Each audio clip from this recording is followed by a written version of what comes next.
ውስጥ እንዲሁም በዩቲዩብ ገጻችን በአይኢቲቪ 140 የእስራኤል መከላከያ በአዛም የሚወስደውን እርምጃ ከዕለት ዕለት እየጨመረ ነው።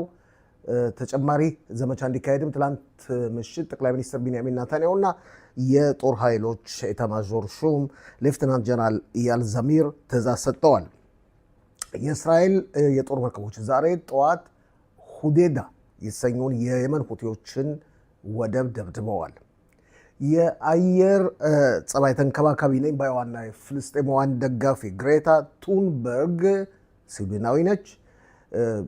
ትላንት ከነጓደኞቿ በባህር ላይ በቁጥጥር ስር ውለው ነበር።